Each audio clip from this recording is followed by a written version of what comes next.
Hello, good evening to all. ഇന്നലെ നമ്മൾ പഠിച്ചത് റിയാക്ഷൻസ് ഓഫ് ആനയോൺ ആയിരുന്നു. ഇന്ന് നമ്മൾ എടുക്കാൻ പോകുന്നത് ചില കാറ്റയോൺസിന്റെ ഒരു 4 കാറ്റയോൺസിന്റെ റിയാക്ഷൻസ് ആണ് ഇന്ന് നമ്മൾ പഠിക്കാൻ പോകുന്നത്. നമ്മൾ പഠിക്കുന്നത് അമോണിയം, ലെഡ്, ബിസ്മത്ത്, കോപ്പർ, ഈ 4 കാറ്റയോൺസിന്റെയും റിയാക്ഷൻസും അവരെ എങ്ങനെയാണ് നമ്മൾ ഒരു മിക്സ്ചറിൽ നിന്ന് കണ്ടുപിടിക്കുന്നത് എന്ന് നമുക്ക് ഇതിൽ നോക്കാം. ഏതൊക്കെ റിയാക്ഷൻസ് ആണ് ഇവര് നടത്തുന്നത്, അതിന്റെ ഇൻഫറൻസ് എന്താണ്, ഒബ്സർവേഷൻ എന്താണെന്നൊക്കെയാണ് നമ്മൾ നോക്കാൻ പോകുന്നത്. ആദ്യമായിട്ട് തന്നെ കാറ്റയോൺസ് എന്താണെന്ന് നമ്മൾ ഇന്നലെ ഓൾറെഡി പറഞ്ഞതാണ്. കാറ്റയോൺസ് എന്ന് പറഞ്ഞു കഴിഞ്ഞാൽ പോസിറ്റീവ് ചാർജുള്ള അയോൺസിനെയാണ് നമ്മൾ കാറ്റയോൺസ് എന്ന് പറയുന്നത്. പോസിറ്റീവ് ചാർജുള്ള അയോൺസിനെയാണ് നമ്മൾ എന്ത് പറയുന്നത്? കാറ്റയോൺസ് എന്ന് പറയുന്നത്. അപ്പോ ഈ കാറ്റയോൺസിനെ നമ്മൾ ഗ്രൂപ്പുകളായി തിരിച്ചിട്ടുണ്ട്. അവരെ കണ്ടുപിടിക്കാനായിട്ട് അവയെ സെർട്ടൈൻ ഗ്രൂപ്പുകളായിട്ട് തിരിച്ചിട്ടുണ്ട്. നമ്മളെല്ലാവരും കെമിസ്ട്രി ഡിഗ്രി പഠിച്ചവരാണ്. അപ്പൊ നമുക്ക് അറിയുന്നുണ്ടാവും നമ്മൾ ഓരോ കാറ്റയോൺസിനെ ഗ്രൂപ്പുകളായി തിരിച്ചത്. അപ്പൊ നമുക്ക് അതൊന്നും കൂടി ഓർമ്മിച്ചെടുക്കാം. ഗ്രൂപ്പുകളായിട്ട് നമ്മൾ തിരിച്ചിരിക്കുന്നത് അതിനെ ഓരോ ഗ്രൂപ്പിനും അതിനെ പ്രസിപ്പിറ്റേറ്റ് ചെയ്യിച്ച് അതിൽ നിന്ന് നമ്മൾ ആ അയോണിനെ കണ്ടുപിടിക്കുകയാണ് ചെയ്യുക. അത് നമുക്ക് അറിയുന്നതാണ്. അപ്പൊ നമ്മൾ ഇവിടെ ഒരു കോളം കാണാം, ഒരു ടേബിൾ കാണാം. ഗ്രൂപ്പ് നമ്പർ, ഏതൊക്കെ കാറ്റയോൺസ് ആണ് ആ ഗ്രൂപ്പിൽ വരുന്നത്, അതിന്റെ ഗ്രൂപ്പ് റിയേജന്റ് ഏതാണ്, അത് ആ ഗ്രൂപ്പിൽ പ്രസിപ്പിറ്റേറ്റ് ചെയ്യുമ്പോൾ ഏത് അയോൺ ആയിട്ടാണ് പ്രസിപ്പിറ്റേറ്റ് ചെയ്യുക, അത്തരം കാര്യങ്ങളാണ് വന്നിട്ടുള്ളത്. അത് ആദ്യം ഒന്ന് നോക്കാം. എന്നിട്ട് ഈ 4 അയോൺസിന്റെയും റിയാക്ഷൻസും നോക്കാം. ഒന്നാമത്തെ ഗ്രൂപ്പ് സീറോ ഗ്രൂപ്പ് എന്നാണ്. സീറോ ഗ്രൂപ്പിലുള്ള കാറ്റയോൺ ആണ് അമോണിയം. അതിന് പ്രത്യേകിച്ച് ഗ്രൂപ്പ് റിയേജന്റ് ഒന്നുമില്ല, റിയാക്ഷൻസ് മാത്രമേ ഉള്ളൂ. ഓക്കെ, ഒന്നാമത്തെ ഗ്രൂപ്പാണ്. ഇനി ഒന്നാമത്തെ ഗ്രൂപ്പിൽ വരുന്ന അയോൺസ് ആണ് mercury plus, silver plus, Pb2+, lead 2+. ഇതിന്റെ ഗ്രൂപ്പ് റിയേജന്റ് ഡൈല്യൂട്ട് HCl ആണ്. അവിടെ ഈ അയോൺസ് പ്രസിപ്പിറ്റേറ്റ് ചെയ്യുന്നത് ക്ലോറൈഡ്സ് ആയിട്ടാണ്. കാരണം നമ്മൾ ആ മിക്സ്ചറിലേക്ക് ഒഴിക്കുക ഡൈല്യൂട്ട് HCl ആണ്. അപ്പൊ അവര് പ്രസിപ്പിറ്റേറ്റ് ആവുന്നത് എന്തായിട്ടാണ്? ക്ലോറൈഡ് ആയിട്ടാണ് പ്രസിപ്പിറ്റേറ്റ് ചെയ്യുക. ഇനി രണ്ടാമത്തെ ഗ്രൂപ്പിൽ വരുന്നതാണ്, അണ്ടർലൈൻ ചെയ്തത് മാത്രം നോക്കിയാൽ മതി കേട്ടോ, bismuth 3+, Cu2+, cadmium 2+, cadmium 2+. Okay, ഇതിൽ വരുന്നത് ഗ്രൂപ്പ് റിയേജന്റ് ഡൈല്യൂട്ട് HCl-ഉം H2S-ഉം ആണ്. അവിടെയാണെങ്കിൽ അതെന്താണ്? സൾഫൈഡ് ആയിട്ടാണ് അവിടെ അത് പ്രസിപ്പിറ്റേറ്റ് ചെയ്യുക. ഇനി മൂന്നാമത്തെ ഗ്രൂപ്പിൽ വരുന്നതാണ് അലുമിനിയം 3+, ക്രോമിയം 3+, അയോൺ 2+, അയോൺ 3+. അവിടുത്തെ ഗ്രൂപ്പ് റിയേജന്റ് അമോണിയം ക്ലോറൈഡും അമോണിയം ഹൈഡ്രോക്സൈഡും ആണ്. അവിടെ പ്രസിപ്പിറ്റേറ്റ് ചെയ്യുക, ആ സോൾട്ട് പ്രസിപ്പിറ്റേറ്റ് ചെയ്യുക ഹൈഡ്രോക്സൈഡ് ആയിട്ടാണ്.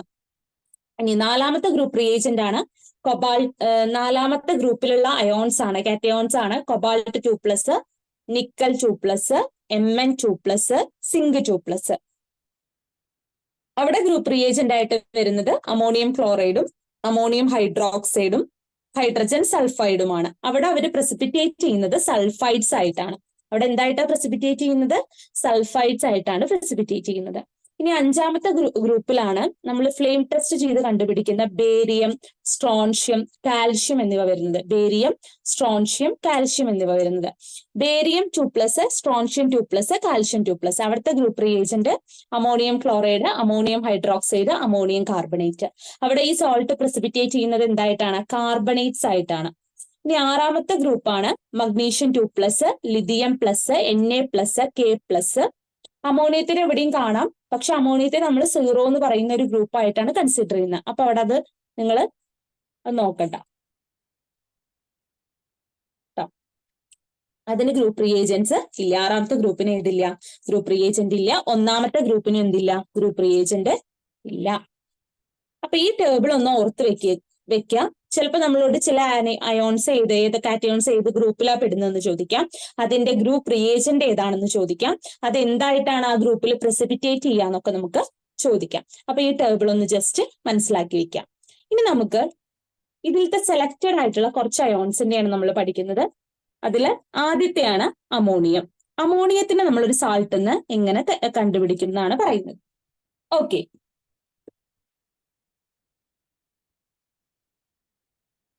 അമോണിയത്തിന് നമ്മൾ എങ്ങനെ കണ്ടുപിടിക്കുക? ഒന്നാമത്തെ ടെസ്റ്റ് ആണ്. ഇവിടെ നമ്മൾ അമോണിയത്തിന്റെ സോൾട്ട് എക്സാമ്പിൾ ആയിട്ട് എടുത്തിരിക്കുന്ന അമോണിയം ക്ലോറൈഡ് ആണ്. അത് വെച്ചിട്ടാണ് റിയാക്ഷൻസ് പറയുന്നത്. A little of ammonium chloride solution is boiled with sodium hydroxide solution. അപ്പൊ നമ്മൾ ഒരു കുറച്ച് നമ്മൾക്ക് തന്ന സോൾട്ട്, അമോണിയത്തിന്റെ സോൾട്ട് എടുത്ത് അതിലേക്ക് കുറച്ച് സോഡിയം ഹൈഡ്രോക്സൈഡ് ഒഴിക്കുക, എന്നിട്ട് തിളപ്പിക്കുക, ബോയിൽ ചെയ്യിക്കുക, ഒന്ന് ചൂടാക്കാം. അപ്പോ ഒരു കളർലെസ് പഞ്ചന്റ് സ്മെല്ലിംഗ് ഗ്യാസ് വരുന്നതായിട്ട് നമുക്ക് കാണാൻ കഴിയും. അവിടെ ഉണ്ടാവുന്ന ഗ്യാസ് ആണ് അമോണിയ. അതിന്റെ കെമിക്കൽ റിയാക്ഷനും കൂടി നോക്കണം. അമോണിയം ക്ലോറൈഡ് അമോണിയം ഹൈഡ്രോക്സൈഡുമായിട്ട് അമോണിയം ക്ലോറൈഡ് സോഡിയം ഹൈഡ്രോക്സൈഡുമായിട്ട് റിയാക്ട് ചെയ്യുമ്പോൾ അവിടെ സോഡിയം ക്ലോറൈഡും H2Oയും അമോണിയ ഗ്യാസും ഉണ്ടാവുന്നുണ്ട്. ഈ അമോണിയ ഗ്യാസ് ആണ് ആ പഞ്ചന്റ് സ്മെല്ല് ആയിട്ട് നമുക്ക് തോന്നുന്നത്. അപ്പൊ അങ്ങനെ ആ ഒരു ടെസ്റ്റ് റിസൾട്ട് ചെയ്ത് കഴിഞ്ഞാൽ നമുക്ക് മനസ്സിലാകാം നമുക്ക് തന്ന സോൾട്ടിൽ എന്തുണ്ട്. നമുക്ക് തന്ന സോൾട്ടില് അമോണിയ ഗ്യാസ് വന്നതുകൊണ്ട് അതിൽ ഏത് പ്രസന്റ് ആണ്, അമോണിയം അയോൺ പ്രസന്റ് ആണെന്ന് നമുക്ക് മനസ്സിലാക്കാം. ഇനി ഇതിന്റെ രണ്ടാമത്തെ ടെസ്റ്റ് ആണ് ഈ അമോണിയം ഹൈഡ്രോക്സൈഡ് അമോണിയ ഗ്യാസ് വരില്ലോ. ഈ അമോണിയ ഗ്യാസ് വരുന്ന സമയത്ത് ഒരു glass rod concentrate HCl dip ചെയ്തിട്ട് നമ്മൾ ഈ വരുന്ന അമോണിയ ഗ്യാസിലേക്ക് കാണിക്കുക. അതായത് നമുക്ക് അപ്പം അത് അറിയില്ല അമോണിയ ഗ്യാസ് ആണെന്ന്, അല്ലെ. ഇപ്പൊ ഈ കെമിസ്ട്രി പഠിക്കുന്നത് കൊണ്ടാണ്, ഇതിന്റെ കെമിക്കൽ ഇക്വേഷൻസ് നോക്കി ഇതിന്റെ റിയാക്ഷൻ പഠിക്കുന്നത് കൊണ്ടാണ് ഇപ്പൊ അത് നമുക്ക് ഏതാണെന്ന് മനസ്സിലാവുന്ന, അമോണിയ ഗ്യാസ് ആണ് മനസ്സിലാവുന്നത്, അല്ലെ. ആ അമോണിയ ഗ്യാസിലേക്ക് ഈ കോൺസെൻട്രേറ്റഡ് HCl മുക്കിയ ഡിപ്പ് ചെയ്ത ഗ്ലാസ് റോഡ് കാണിക്കുമ്പോൾ ഒരു ഡെൻസ് വൈറ്റ് ഫ്യൂംസ്, പുക പോലെ ഫ്യൂംസ് വരുന്നതായിട്ട് കാണാൻ പറ്റും. ഇതിന് കാരണം എന്താണ്? ഇതിന് കാരണം അവിടെ ഈ അമോണിയ HCl ചേർന്നിട്ട് അവിടെ എന്തുണ്ടാവുന്നുണ്ട്? ഈ അമോണിയ HCl ചേർന്നിട്ട് അമോണിയം ക്ലോറൈഡ് ഉണ്ടാവുന്നത് കൊണ്ടാണ് നമുക്ക് എന്ത് കിട്ടുന്നത്? വൈറ്റ് ഡെൻസ് ഫ്യൂംസ് കിട്ടുന്നത്. ഓക്കെ, അപ്പൊ അമോണിയം ക്ലോറൈഡ് ആണ് അവിടെ ഉണ്ടാവുന്ന വൈറ്റ് ഡെൻസ് ഫ്യൂംസിന് കാരണം. ക്ലിയർ അല്ലേ? ഇനി അടുത്ത ടെസ്റ്റ് ആണ്, വേറൊരു ടെസ്റ്റ് ആണത്. നമ്മളൊരു ഫിൽട്ടർ പേപ്പർ നമ്മൾ മെർക്കുറസ് നൈട്രേറ്റ് സൊല്യൂഷനിൽ ഡിപ്പ് ചെയ്തിട്ട് എടുക്കാം. എന്നിട്ട് ഈ വരുന്ന ഗ്യാസിൽ, ഇവോൾവ് ചെയ്ത് വരുന്ന ഗ്യാസിൽ കാണിക്കാം. ഇവോൾവ് ചെയ്യുന്ന ഗ്യാസ് ഏതാണ്? അമോണിയ തന്നെയാണ്. ഇവോൾവ് ചെയ്ത് വരുന്ന ആദ്യത്തെ ടെക്സ്റ്റിൽ ഇവോൾവ് ചെയ്ത് വരുന്ന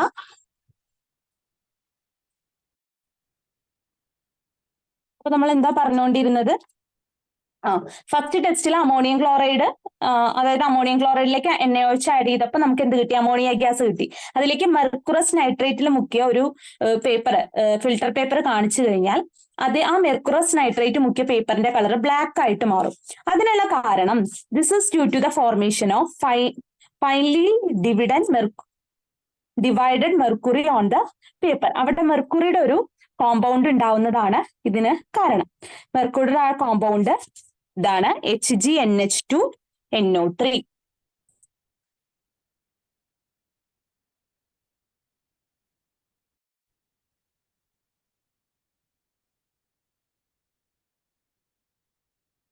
അവിടെ ഉണ്ടാവുന്നത് HgNH2NO3 എന്ന് പറയുന്ന മെർക്കുറിയുടെ കോമ്പൗണ്ട് ഉണ്ടാവുന്നത് കൊണ്ടാണ് അവിടെ ബ്ലാക്ക് കളർ പ്രസിപ്പിറ്റേറ്റ് കിട്ടുന്നത്. ഓക്കെ, കൂടാതെ അവിടെ മെർക്കുറി ഉണ്ട്, ഇതും ആ ബ്ലാക്ക് കളറിനൊരു കാരണമാണ്. ഓക്കെ, ഇനി അടുത്ത ടെസ്റ്റ് ആണ് നമ്മൾ നെസ്ലേസ് റിയേജന്റ്. നെസ്ലേസ് റിയേജന്റ് എന്ന് പറഞ്ഞാൽ എന്താണ്? ഈ കോമ്പൗണ്ട് ആണ് നെസ്ലേസ് റിയേജന്റ്, K2Hg(I4). അതാണ് Nessler's reagent. Nessler's reagent. Okay, ഈ നെസ്ലേസ് റിയേജന്റിൽ ഡിപ്പ് ചെയ്ത ഒരു പേപ്പർ ഈ അമോണിയ ഗ്യാസിലേക്ക് കാണിച്ചു കഴിഞ്ഞാൽ അവിടെ എന്താ ഉണ്ടാവുക എന്ന് വെച്ച് കഴിഞ്ഞാല്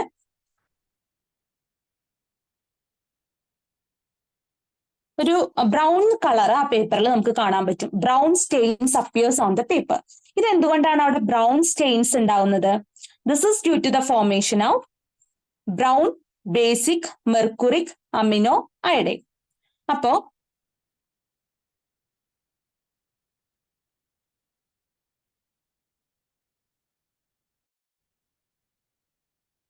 എന്താണ് നെസ്ലേസ് റിയേജന്റ്? നെസ്ലേസ് റിയേജന്റ് എന്ന് പറഞ്ഞു കഴിഞ്ഞാൽ മെർക്കുറി ക്ലോറൈഡിന്റെയും പൊട്ടാസ്യം അയഡൈഡിന്റെയും സൊല്യൂഷനെയാണ് നമ്മൾ പറയാ നെസ്ലേസ് റിയേജന്റ് എന്ന് പറയാം. നെസ്ലേസ് റിയേജന്റ് കെമിക്കൽ ഫോർമുലയാണ് K2Hg(I4). കെമിക്കൽ ഫോർമുലയാണ് K2HgI4. അതായത് മെർക്കുറി ക്ലോറൈഡിന്റെയും പൊട്ടാസ്യം അയഡൈഡിന്റെയും മിക്സ്ചറിനെയാണ് നമ്മൾ നെസ്ലേഴ്സ് റിയേജന്റ് എന്ന് പറയാം. അതും അവിടെ നിന്ന് ഓർത്തു വെക്കണം. അപ്പൊ ബ്രൗൺ സ്റ്റെയിൻസ് അപ്പിയർ ചെയ്യുന്നത് ഈ 4 ടെസ്റ്റുകളുമാണ് നമ്മൾ അമോണിയം എന്ന് പറയുന്ന കാറ്റയോണിന്റെ ടെസ്റ്റിന് വേണ്ടിയിട്ട് യൂസ് ചെയ്യുന്നത്. ഓക്കെ, ഇനി അടുത്തതാണ്, അപ്പൊ 0 ഗ്രൂപ്പിലുള്ള അമോണിയത്തിന്റെ ടെസ്റ്റ് കഴിഞ്ഞു. ഇനി അടുത്തതാണ് ലെഡ് അയോൺ. അപ്പൊ അമോണിയത്തിന്റെ ടെസ്റ്റുകൾ നമ്മൾ പറഞ്ഞത് ഏതൊക്കെയാണ്? ഒന്നുകൂടി അതിനെ സമ്മപ്പ് ചെയ്ത് പറഞ്ഞാൽ ഏതൊക്കെയാണ് പറഞ്ഞത്? ആദ്യം എന്ത് ചെയ്യുക? അമോണിയത്തിന്റെ സോൾട്ട് നമുക്ക് തരുന്ന അമോണിയത്തിന്റെ സോൾട്ടിലേക്ക് എന്ത് ആഡ് ചെയ്യുക? NaOH ആഡ് ചെയ്യുക. അപ്പൊ അതിൽ നിന്ന് എന്തുണ്ടാവും? അമോണിയ ഉണ്ടാവും. ആ അമോണിയ വരുന്നത് കൊണ്ടാണ് നമുക്കൊരു പഞ്ചൻ സ്മെല്ല് കിട്ടുന്നത്. ഈ അമോണിയ വന്നതിലേക്ക് നമ്മൾ കോൺസെൻട്രേറ്റഡ് HCl ഡിപ്പ് ചെയ്ത് ഗ്ലാസ് റോഡ് കാണിക്കുമ്പോൾ ഡെൻസ് വൈറ്റ് ഫ്യൂംസ് കിട്ടും. അതിനുള്ള കാരണം എന്താണ്? അവിടെ NH4Cl ഫോം ചെയ്യുന്നത് കൊണ്ടാണ്. അതിനുള്ള കാരണം എന്താണ്? അവിടെ അമോണിയം ക്ലോറൈഡ് ഫോം ചെയ്യുന്നത് കൊണ്ടാണ്. ഇനി ഈ NaOH ഒഴിച്ചപ്പോ വന്ന അമോണിയ ഗ്യാസിലേക്ക് നമ്മളൊരു മെർക്കുറസ് നൈട്രേറ്റിൽ മുക്കിയ പേപ്പർ കാണിക്കുകയാണെങ്കിൽ അത് എന്തായിട്ട് മാറും? ബ്ലാക്ക് ആയിട്ട് മാറും. കാരണം അവിടെ എന്താണ്? മെർക്കുറി പ്രൊഡ്യൂസ് ചെയ്യുന്നത് കൊണ്ടാണ് അത് ബ്ലാക്ക് ആയിട്ട് മാറുന്നത്. അടുത്തത് എന്താ ചെയ്ത്? ഈ അമോണിയയിലേക്ക് തന്നെ നമ്മൾ എന്ത് കാണിക്കുകയാണ്? നെസ്ലേഴ്സ് റിയേജന്റിൽ ഡിപ്പ് ചെയ്തത് കാണിക്കുമ്പോൾ അവിടെ എന്തുണ്ടാവുന്നു? നെസ്ലേഴ്സ് റിയേജന്റിൽ ഡിപ്പ് ചെയ്ത പേപ്പർ കാണിക്കുമ്പോൾ എന്താ ഉണ്ടാവുന്നത്? അവിടെ ബ്രൗൺ സ്റ്റെയിൻസ് ഉണ്ടാവുന്നു. അവിടെ എന്തുണ്ടാവുന്നു? ബ്രൗൺ സ്റ്റെയിൻസ് ഉണ്ടാവുന്നു. ഓക്കെ, ഇത് എന്ത് കാരണമാണ്? മെർക്കുറിക് അമിനോ അയഡൈഡ് അവിടെ ഉണ്ടായത് കൊണ്ടാണ്. മെർക്കുറിക് അമിനോ അയഡൈഡ് അവിടെ ഉണ്ടായത് കൊണ്ടാണ് അങ്ങനെ നമുക്ക് കിട്ടുന്നത്. ക്ലിയർ ആണെന്ന് വിശ്വസിക്കുന്നു. നെക്സ്റ്റ് നമ്മൾ ഫസ്റ്റ് ഗ്രൂപ്പിലുള്ള ലെഡിന്റെ ടെസ്റ്റ് ആണ് പഠിക്കുന്നത്. ലെഡിന്റെ പ്രധാനമായിട്ട് 3 ടെസ്റ്റുകളാണ് നമ്മൾ ലെഡ് എന്ന് പറയുന്ന കാറ്റയോണിന്റെ ഉള്ളത്. ലെഡിനെ നമ്മൾ PB എന്നാണ് സിമ്പല്. Pb2+ ആണ് ലെഡ് അയോൺ ആയിട്ട് നമ്മൾ ലെഡ് അയോണിന്റെ സിമ്പല് Pb2+ ആണ്. ഓക്കെ, ഇതെന്താ ആദ്യം ചെയ്യുന്നതെന്ന് വെച്ച് കഴിഞ്ഞാൽ നമുക്ക് ലെഡിന്റെ ഒരു സോൾട്ട് തരുമല്ലോ, ലാബിൽ പോയാൽ ലെഡിന്റെ ഒരു സോൾട്ട് തരും. അതിലേക്ക് അതിനെ നമ്മൾ സൊല്യൂഷൻ ആക്കുക. ആ സോൾട്ട് സൊല്യൂഷനിലേക്ക് നമ്മൾ കുറച്ച് ഡൈല്യൂട്ട് HCl ആഡ് ചെയ്യുക. ഒരു ഡൈല്യൂട്ട് HCl ആഡ് ചെയ്യുക. അപ്പൊ നമ്മൾ ഫസ്റ്റ് ഗ്രൂപ്പിൽ എന്തായിട്ടാ പ്രസിപ്പിറ്റേറ്റ് ചെയ്യുക? ക്ലോറൈഡ് ആയിട്ടാ പ്രസിപ്പിറ്റേറ്റ് ചെയ്യാൻ നമ്മൾ ഓൾറെഡി പഠിച്ചു. അപ്പൊ ലെഡിലേക്ക് നമ്മൾ ലെഡിന്റെ സോൾട്ടിലേക്ക് നമ്മൾ ഡൈല്യൂട്ട് HCl അയക്കുമ്പോൾ ഒരു വൈറ്റ് പ്രസിപ്പിറ്റേറ്റ് ആണ് ഫോം ചെയ്യുക. അവിടെ ഇത് പ്രസിപ്പിറ്റേറ്റ് ക്ലോറൈഡ് ആണ്. എന്തിന്റെ ക്ലോറൈഡ് ആണ്? ലെഡിന്റെ ക്ലോറൈഡ് ആയിരിക്കും. അപ്പൊ നമ്മൾ എടുക്കുന്നത് ഒരു എക്സാമ്പിൾ ആയിട്ട് ലെഡ് നൈട്രേറ്റ് ആണ്. അപ്പൊ അതിലേക്ക് നമ്മൾ HCl ആഡ് ചെയ്യുമ്പോൾ നമുക്ക് എന്താണ് കിട്ടുക? ലെഡ് ക്ലോറൈഡ് ആണ് മെയിൻ ആയിട്ട് കിട്ടുക. പിന്നെ HNO3 കിട്ടും. ഈ ലെഡ് ക്ലോറൈഡ് ആണ് ഇവിടെ വൈറ്റ് പ്രസിപ്പിറ്റേറ്റ് ആയിട്ട് കാണുന്നത്. ഇനി നമ്മൾ ഈ ലെഡ് ക്ലോറൈഡിലേക്ക് കുറച്ച് വെള്ളം ഒഴിക്കുക. ഈ ലെഡ് ക്ലോറൈഡിലേക്ക് നമ്മൾ എന്താ ആഡ് ചെയ്യുക? കുറച്ച് വാട്ടർ ആഡ് ചെയ്തിട്ട് ഹീറ്റ് ചെയ്യുക. ഈ ലെഡ് ക്ലോറൈഡിലേക്ക് നമ്മൾ കുറച്ച് വാട്ടർ ആഡ് ചെയ്തിട്ട് എന്ത് ചെയ്യുക? ഹീറ്റ് ചെയ്ത് കഴിഞ്ഞാൽ ഈ പ്രസിപ്പിറ്റേറ്റ് ഡിസോൾവ്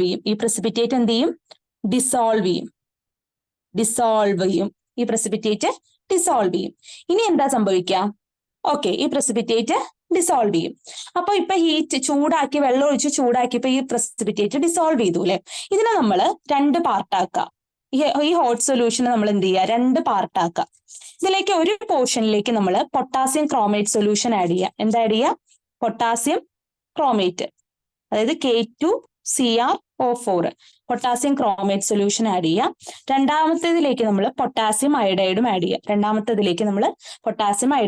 അപ്പൊ ഇതിലുള്ളത് എന്താണ്? ലെഡ് എന്തായിട്ട് പ്രസിപ്പിറ്റേറ്റ് ചെയ്ത് കിടക്കുകയാണ്? ലെഡ് ക്ലോറൈഡ് ആയിട്ട്. അപ്പൊ ഇതിലുള്ളത് ലെഡ് ക്ലോറൈഡും പൊട്ടാസ്യം ക്രോമേറ്റും കൂടി റിയാക്ട് ചെയ്തിട്ട് അവിടെ ലെഡ് ക്രോമേറ്റ് ഫോം ചെയ്യും. അതുപോലെ ഇവിടെയുള്ള ലെഡ് ക്ലോറൈഡും പൊട്ടാസ്യം അയഡൈഡും ചേർന്നിട്ട് അവിടെ ലെഡ് അയഡൈഡും അവിടെ ഫോം ചെയ്യും. ഓക്കെ, അപ്പൊ ഇവിടെ ഈ ലെഡ് ക്രോമേറ്റിന്റെ കളറ് യെല്ലോ പ്രസിപ്പിറ്റേറ്റ് ആണ്. യെല്ലോ പ്രസിപ്പിറ്റേറ്റ് ആണ്. അപ്പൊ നമുക്ക് അവിടെ ലെഡ് ആണെന്ന് മനസ്സിലാക്കാനായിട്ട് കഴിയും. ഓക്കെ, ഇനി രണ്ടാമത്തെ ടെസ്റ്റ് ട്യൂബിൽ എന്തുണ്ട്? ലെഡ് ക്ലോറൈഡിലേക്ക് നമ്മൾ പൊട്ടാസ്യം അയഡൈഡ് ആഡ് ചെയ്തപ്പോൾ അവിടെ എന്താ കിട്ടിയത്? നമുക്ക് ലെഡ് അയഡൈഡ് കിട്ടിയിരിക്കുകയാണ്. ഈ ലെഡ് അയഡൈഡ് ഇത് ഒരു യെല്ലോ പ്രസിപ്പിറ്റേറ്റാ. ഇതിനും എന്ത് കളറാണ്? യെല്ലോ കളറാണ്. ഇതിനും എന്ത് കളറാണ്? യെല്ലോ കളറാണ്. ഈ യെല്ലോ പ്രസിപ്പിറ്റേറ്റിന് നമ്മൾ കുറച്ചും കൂടി അതിലേക്ക് വെള്ളം ആഡ് ചെയ്യുക. എന്നിട്ട് നമ്മൾ നന്നായിട്ട് എന്ത് ചെയ്യുക? ഹീറ്റ് ചെയ്യുക. നന്നായിട്ട് നമ്മൾ എന്ത് ചെയ്യുക? ഹീറ്റ് ചെയ്യുക. ഓക്കെ, ഹീറ്റ് ചെയ്യുമ്പോൾ ഈ പ്രസിപ്പിറ്റേറ്റ് യെല്ലോ കളർ ഡിസോൾവ് ആവും. ആ പ്രസിപ്പിറ്റേറ്റ് എന്താവും? ഡിസോൾവ് ആവും. എന്നിട്ട് നമ്മൾ അതിനെ കൂൾ ചെയ്യുക. എന്നിട്ട് നമ്മൾ അതിനെ എന്ത് ചെയ്യുക? കൂൾ ചെയ്യുക. അങ്ങനെ കൂൾ ചെയ്യുമ്പോൾ ഈ പ്രസിപ്പിറ്റേറ്റ് റീഅപ്പിയർ ചെയ്യും. ഈ പ്രസിപ്പിറ്റേറ്റ് എന്ത് ചെയ്യും? റീഅപ്പിയർ ചെയ്യും. ഈ പ്രസിപ്പിറ്റേറ്റ് റീഅപ്പിയർ ചെയ്യും. എന്തായിട്ടാ റീഅപ്പിയർ ചെയ്യുക? ഗോൾഡൻ സ്പാങ്കിൾസ് ആയിട്ട്. എന്തായിട്ടാ റീഅപ്പിയർ ചെയ്യുക? Golden spangles. അപ്പൊ ഈ ഗോൾഡൻ സ്പാങ്കിൾസ് ടെസ്റ്റ് എന്തിനെ കണ്ടുപിടിക്കാനുള്ള ടെസ്റ്റ് ആണെന്ന് ചോദിക്കാം. ഏതിനെ കണ്ടുപിടിക്കാനുള്ള ടെസ്റ്റ് ആണ്? ലെഡ് അയോണിനെ കണ്ടുപിടിക്കാനുള്ള ടെസ്റ്റ് ആണ് ഗോൾഡൻ സ്പാങ്കിൾസ് ടെസ്റ്റ്. ലെഡ് അയോണിനെ കണ്ടുപിടിക്കാനുള്ള ടെസ്റ്റ് ആണ് ഇത് ഗോൾഡൻ സ്പാങ്കിൾസ് ടെസ്റ്റ്. ഓക്കെ അല്ലേ? ഓക്കെ.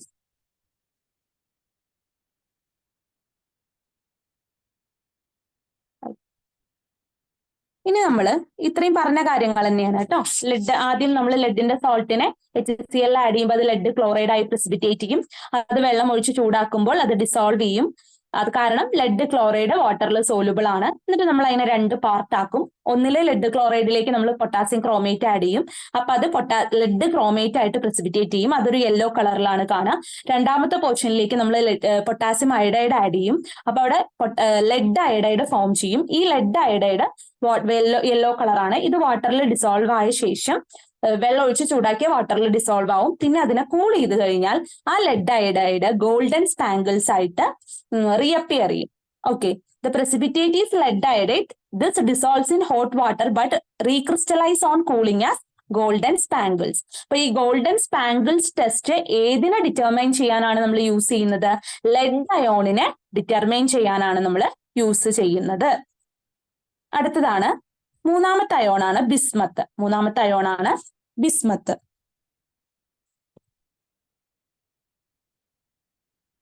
ഓക്കെ, ബിസ്മത്തിന്റെ ഓരോ ടെസ്റ്റ് ആയിട്ട് നമുക്ക് നോക്കാം.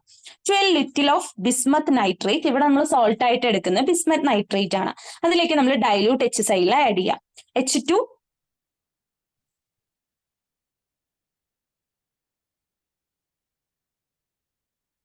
H2S ആണ് കേട്ടോ ആഡ് ചെയ്യേണ്ടത്. ഏതാണ് ആഡ് ചെയ്യുന്നത്? നമ്മൾ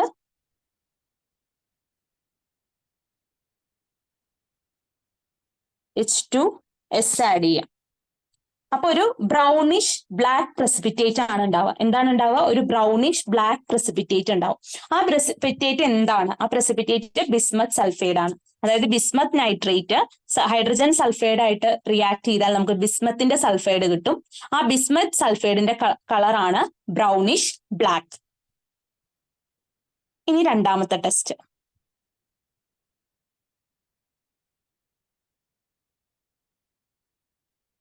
ഓക്കെ, ഒന്ന് ഈ H2S അവിടെ ഒരു കാര്യം ശ്രദ്ധിക്കേണ്ടത് എന്താന്ന് വെച്ച് കഴിഞ്ഞാൽ ടെസ്റ്റില് നമ്മൾ ബിസ്മത്ത് നൈട്രേറ്റ് സൊല്യൂഷനിലേക്ക് കുറച്ച് ഡൈല്യൂട്ട് HCl കൂടി ആഡ് ചെയ്തിട്ട് വേണം ആ റിയാക്ഷൻ നടക്കാൻ. ഡൈല്യൂട്ട് HCl ആഡ് ചെയ്യണം. കാരണം എന്താന്ന് വെച്ച് കഴിഞ്ഞാല് അതിന് അസിഡിക് മീഡിയത്തിലാണ് ഈ റിയാക്ഷൻ നടക്കുന്നത്. ഓക്കെ, ഇനി എന്നിട്ട് ആ മോളിലുള്ള പ്രസിപ്പിറ്റേറ്റിനെ, അതായത് മുകളിലുണ്ടായാൽ ബിസ്മത്ത് സൾഫൈഡിനെ നമ്മൾ എന്ത് ചെയ്യാം? നമ്മൾ ഫിൽട്ടർ ചെയ്തെടുക്കാം. എന്നിട്ട് വാട്ടർ ഉപയോഗിച്ച് വാഷ് ചെയ്യാം. എന്നിട്ട് നമ്മൾ അതിലേക്ക് കുറച്ച് NaOH സൊല്യൂഷൻ ആഡ് ചെയ്ത് ബോയിൽ ചെയ്യാം. എന്നിട്ട് അതിലേക്ക് വീണ്ടും കുറച്ച് അമോണിയം പോളിസൾഫൈഡ് സൊല്യൂഷൻ ആഡ് ചെയ്യുക. അമോണിയം പോളിസൾഫൈഡ് ഇത്രയും ആഡ് ചെയ്തിട്ട് ആ പ്രസിപ്പിറ്റേറ്റ് ഡിസോൾവ് ആവാതെ നിൽക്കാന്ന് വിചാരിക്കാം. ഡിസോൾവ് ആവാതെ നിൽക്കുകയാണ്. അപ്പോൾ ഈ ബിസ്മത്ത് സൾഫൈഡ് ഒരു പ്രത്യേകത ഉണ്ട്. അത് does not dissolve when boiled with NaOH and ammonium polysulphide solution. ഈ രണ്ട് സൊല്യൂഷൻസ് ഒഴിച്ച് ചൂടാക്കിയാലും അത് ഡിസോൾവ് ചെയ്യാത്തൊരു കോമ്പൗണ്ട് ആണ് അവിടെ മോളിലുണ്ടായ ബിസ്മത്ത് സൾഫൈഡ് Bi2S3. ഓക്കെ, അപ്പൊ നമ്മൾ വീണ്ടും ആ പ്രസിപ്പിറ്റേറ്റ് നമ്മൾ ഫിൽട്ടർ ചെയ്യുക, വാഷ് ചെയ്യാം വാട്ടർ ഉപയോഗിച്ചിട്ട്. എന്നിട്ട് HNO3 ആയിട്ട് നമ്മൾ ബോയിൽ ചെയ്തു വിചാരിക്കാം. HNO3 ഒഴിച്ച് ബോയിൽ ചെയ്യുമ്പോൾ ഈ ബിസ്മത്ത് സൾഫൈഡ് എന്ത് ചെയ്യും? HNO3 ഒഴിച്ച് ബോയിൽ ചെയ്യുമ്പോൾ അതെന്ത് ചെയ്യും? ആ ബിസ്മത്ത് സൾഫൈഡ് ഡിസോൾവ് ചെയ്യും. എന്നിട്ട് ഒരു ക്ലിയർ സൊല്യൂഷൻ നമുക്ക് കിട്ടും. അതായത് bismuth sulphide dilute HNO3 dissolve ചെയ്യും, എന്നിട്ട് ബിസ്മത്ത് നൈട്രേറ്റ് ആയിട്ട് മാറുന്നത് കൊണ്ടാണ് അത് HNO3 ഡിസോൾവ് ചെയ്യുന്നത്. ഓക്കെ, ഇനി ഈ സൊല്യൂഷനെ നമ്മള്, അതായത് ബിസ്മത്ത് നൈട്രേറ്റ് കിട്ടിയില്ല, ഈ സൊല്യൂഷനിലേക്ക് നമ്മൾ കുറച്ച് NH4 ഒഴിച്ച് അമോണിയം ഹൈഡ്രോക്സൈഡ് ആഡ് ചെയ്യാം, എക്സസ് ആയിട്ട് ആഡ് ചെയ്യാം. അങ്ങനെ ആഡ് ചെയ്യുകയാണെങ്കിൽ ഒരു വൈറ്റ് പ്രസിപ്പിറ്റേറ്റ് അവിടെ ഫോം ചെയ്യും. കാരണം എന്താണ്? ഈ ബിസ്മത്ത് നൈട്രേറ്റ് അമോണിയം ഹൈഡ്രോക്സൈഡുമായി റിയാക്ട് ചെയ്തിട്ട് ബിസ്മത്തിന്റെ ഹൈഡ്രോക്സൈഡ് ആയിട്ട് മാറും. എന്തായിട്ട് മാറും? ബിസ്മത്തിന്റെ ഹൈഡ്രോക്സൈഡ് ആയിട്ട് മാറും. ഓക്കെ, ആ ബിസ്മത്ത് ഹൈഡ്രോക്സൈഡ് ആണ് വൈറ്റ് കളറിൽ കാണുന്നത്. ഓക്കെ, എന്നിട്ട് ഈ ബിസ്മത്ത് ഹൈഡ്രോക്സൈഡിനെ നമ്മൾ ഫിൽട്ടർ ചെയ്യാം, എന്നിട്ട് വെള്ളം ഒഴിച്ച് കഴുകാം, എന്നിട്ട് അതിനെ ഡൈല്യൂട്ട് HCl ഒന്ന് ഡിസോൾവ് ചെയ്യിക്കാം. എന്നിട്ട് ഈ സൊല്യൂഷനെ 2 പോർഷൻ ആയിട്ട് തിരിക്കാം. ഒരു പോർഷനിലേക്ക് നമ്മൾ എന്താ ആഡ് ചെയ്യാം? ഒരു പോർഷനിലേക്ക് നമ്മൾ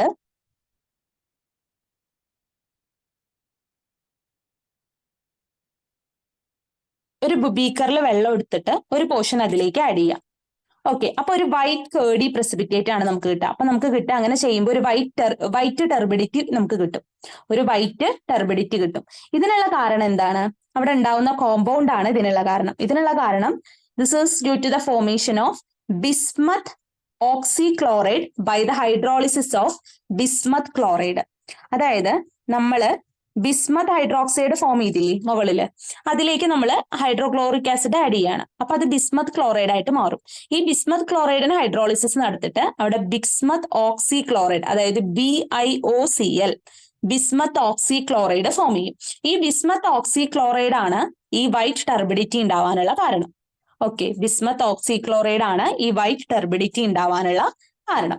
ഇനി നമ്മൾ ഇതിനെ 2 പോർഷൻ ആക്കിയില്ലേ, അതായത് ബിസ്മത്ത് ഹൈഡ്രോക്സൈഡിനെ നമ്മൾ ഡൈല്യൂട്ട് HCl ഡിസോൾവ് ചെയ്യിച്ചിട്ടാണ് ഒരു പോർഷനിൽ ഇത് ചെയ്ത് നോക്കിയത്. ഇനി മറ്റൊരു പോർഷനിലേക്ക് നമ്മൾ സോഡിയം സ്റ്റാനേറ്റ് സൊല്യൂഷൻ ആഡ് ചെയ്യുക. സോഡിയം സ്റ്റാനേറ്റ് എന്ന് പറഞ്ഞാൽ Na2SnO2, സോഡിയം സ്റ്റാനേറ്റ് സൊല്യൂഷൻ. അപ്പൊ നമുക്കൊരു ബ്ലാക്ക് പ്രസിപ്പിറ്റേറ്റ് കിട്ടുക.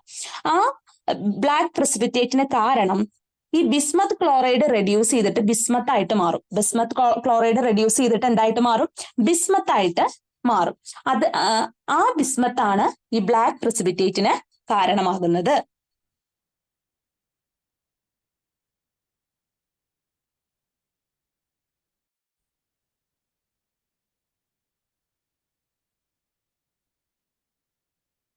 ഓക്കെ, അടുത്തതാണ് കോപ്പർ അയോൺ. കോപ്പർ അയോൺ ആണ് നമ്മൾ ഇന്ന് ഡിസ്കസ് ചെയ്യുന്ന 4ാമത്തെ അയോൺ ആണ്, ലാസ്റ്റത്തെ അയോൺ ആണ് കോപ്പർ അയോൺ. കോപ്പർ അയോൺ നമുക്കറിയാം നീല കളറിലാണ് കാണുക. അപ്പൊ സാധാരണ ലാബുകളിലെ കുട്ടികൾക്ക് അത് നമ്മൾ കൊടുക്കാറില്ല. എന്തിനു വേണ്ടിയിട്ട്? കണ്ടുപിടിക്കാനായിട്ട് ലാബുകളിൽ നമ്മളത് കൊടുക്കാറില്ല. കാരണം അതിന്റെ നിറം കണ്ടാൽ തന്നെ കുട്ടികൾക്ക് അത് കോപ്പർ ആണെന്ന് മനസ്സിലാവും. അപ്പോ നമുക്ക് കോപ്പർ അയോണിന്റെ ടെസ്റ്റ് നോക്കാം. നമ്മൾ കോപ്പർ സൾഫേറ്റ് ആണ് ഇപ്പൊ നമുക്ക് സോൾട്ട് ആയി തന്നത്, അതിന്റെ നിറം തന്നെ നീലയാണ് അല്ലെ. അതിന് നമ്മൾ ഡൈല്യൂട്ട് HCl ആഡ് ചെയ്യാം, എന്നിട്ട് നമ്മൾ അതിലേക്ക് H2S പാസ് ചെയ്യുക. അപ്പൊ ഒരു ബ്ലാക്ക് പ്രസിപ്പിറ്റേറ്റ് ആയിട്ടാണ് ഇത് കിട്ടുക. അങ്ങനെയുള്ള ആ ബ്ലാക്ക് പ്രസിപ്പിറ്റേറ്റിന് കാരണം അവിടെ എന്തുണ്ടാവുന്നതാണ്? കുപ്രിക് സൾഫൈഡ് ഉണ്ടാവുന്നു. കോപ്പർ സൾഫേറ്റും H2S റിയാക്ട് ചെയ്തിട്ട് അവിടെ എന്തുണ്ടാവുന്നു? കുപ്രിക് സൾഫൈഡ് ഉണ്ടാവുന്നു. ഈ സൾഫൈഡ് എവിടുന്നാ വരുന്നത്? നമ്മൾ ആഡ് ചെയ്ത H2S എന്നാണ് അവിടെ സൾഫൈഡ് വരുന്നത്. ഇനി ആ ബ്ലാക്ക് പ്രസിപ്പിറ്റേറ്റിനെ നമ്മൾ കളക്ട് ചെയ്യാം. എബോവ് പ്രസിപ്പിറ്റേറ്റിനെ നമ്മൾ എന്ത് ചെയ്യാം? കളക്ട് ചെയ്യാം. കളക്ട് ചെയ്തിട്ട് നമ്മൾ അതിനെ ഫിൽറ്റർ ചെയ്യാം. എന്നിട്ട് നമ്മൾ അതിനെ വാട്ടർ ഒഴിച്ച് കഴുകാം. എന്നിട്ട് അതിലേക്ക് കുറച്ച് NaOH സൊല്യൂഷൻ ആഡ് ചെയ്തിട്ട് കുറച്ച് സൊല്യൂഷൻ ആഡ് ചെയ്യുക. എന്നിട്ട് നമ്മൾ few drops of ammonium polysulphate സൊല്യൂഷനും ആഡ് ചെയ്യുക. Ammonium polysulphate solution. അപ്പോ ഈ അമോണിയം പോളിസൾഫേറ്റും NaOH വാട്ടറും ഒക്കെ ആഡ് ചെയ്ത ഇത് എന്ത് ചെയ്യില്ല? ഈ പ്രസിപ്പിറ്റേറ്റ് അതിലൊന്നും ഡിസോൾവ് ആവില്ല. അതിന്റെ അർത്ഥം ഈ കോപ്പർ സൾഫൈഡ്, ആദ്യത്തെ സ്റ്റെപ്പിൽ ഉണ്ടായ കോപ്പർ സൾഫൈഡ് NaOHലും അമോണിയം പോളിസൾഫേറ്റ് സൊല്യൂഷനിലും ഡിസോൾവ് ആവില്ല. കോപ്പർ സൾഫൈഡ് ആണ് അവിടെ ഉണ്ടായത്, അതായത് കോപ്പർ അയോൺ അതിലുണ്ടെങ്കിൽ അത് എന്താവില്ല? ഡിസോൾവ് ആവില്ല. അപ്പൊ നമ്മൾ അതിന് ഡിസോൾവ് ആവുന്ന വല്ല കോമ്പൗണ്ട് ഉണ്ടോ നോക്കി. ആ പ്രസിപ്പിറ്റേറ്റിനെ ഫിൽട്ടർ ചെയ്തു, വാഷ് വിത്ത് വാട്ടർ ചെയ്തു, പിന്നെ ബോയിൽ ചെയ്തു. അതിന് HNO3 വെച്ച് ബോയിൽ ചെയ്തു. HNO3 വെച്ച് ബോയിൽ ചെയ്തപ്പോ ഈ പ്രസിപ്പിറ്റേറ്റ് ഡിസോൾവ് ആയി. ഈ പ്രസിപ്പിറ്റേറ്റ് എന്തായി? ഡിസോൾവ് ആയി. എന്നിട്ട് നമുക്കൊരു ബ്ലൂ സൊല്യൂഷൻ കിട്ടി. ഈ പ്രസിപ്പിറ്റേറ്റ് ഡിസോൾവ് ആയിട്ട് നമുക്ക് എന്ത് കിട്ടി? ബ്ലൂ സൊല്യൂഷൻ കിട്ടി. അതിന് കാരണം ഈ കോപ്പർ സൾഫൈഡ്,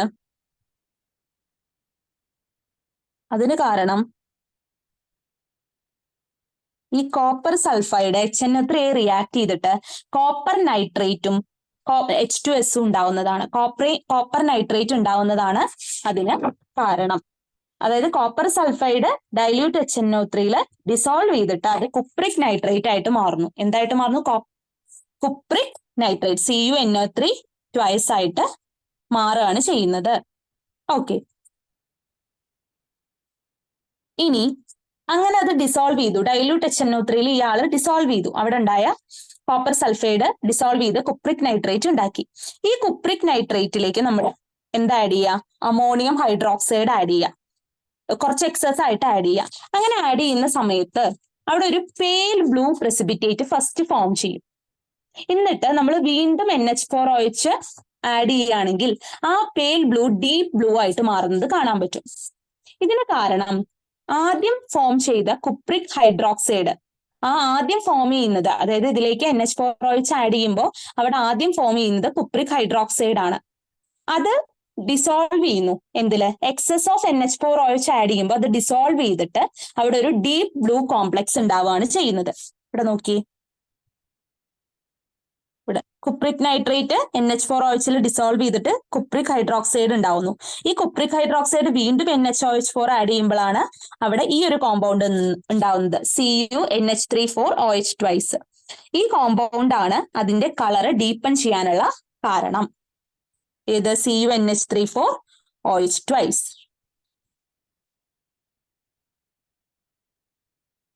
ഇനി ലാസ്റ്റ് ടെസ്റ്റ്, കോപ്പറിന്റെ ലാസ്റ്റ് ടെസ്റ്റ് ആണ് നമ്മൾ ഈ കുപ്രിക്, ഇതൊരു കണ്ടിന്യൂഷൻ പോലെയാണ് ഈ സ്റ്റെപ്സ് ഉള്ളത് കേട്ടോ. ഈ ഡീപ്പ് ബ്ലൂ കളറുള്ള പ്രസിപ്പിറ്റേറ്റ് ഉണ്ടല്ലോ, CuNH3,4OH ട്വൈസ്, ആ സൊല്യൂഷൻ എടുക്കും. ആ സൊല്യൂഷൻ ഇത്തിരി എടുത്തിട്ട് അതിലേക്ക് അസറ്റിക് ആസിഡ് ആഡ് ചെയ്യും. എന്നിട്ട് അതിലേക്ക് പൊട്ടാസ്യം ഫെറോസൈനൈഡ് സൊല്യൂഷൻ ആഡ് ചെയ്യും. പൊട്ടാസ്യം ഫെറോസൈനൈഡ് എന്ന് പറഞ്ഞു കഴിഞ്ഞാൽ K4FeCN6, ഇതാണ് പൊട്ടാസ്യം ഫെറോസൈനൈഡ് സൊല്യൂഷൻ.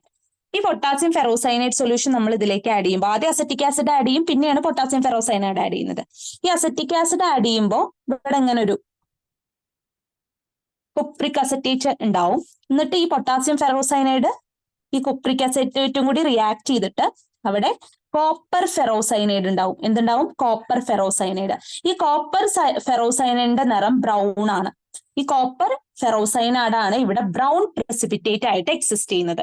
ഈ കോപ്പർ ഫെറോസൈനൈഡ് ആണ് അവിടെ എന്തായിട്ട് എക്സിസ്റ്റ് ചെയ്യുന്നത്? ബ്രൗൺ പ്രസിപ്പിറ്റേറ്റ് ആയിട്ട് എക്സിസ്റ്റ് ചെയ്യുന്നത്. അപ്പൊ അതിന്റെ ഫോർമുലകളും റിയാക്ഷൻസും ഒക്കെയാണ് നമ്മൾ പഠിക്കേണ്ടത്. ഓക്കെ, അപ്പൊ ഇന്ന് നമ്മള് നാല് അയോൺസ് ആണ് പഠിച്ചത്. ഏതൊക്കെയാണ്?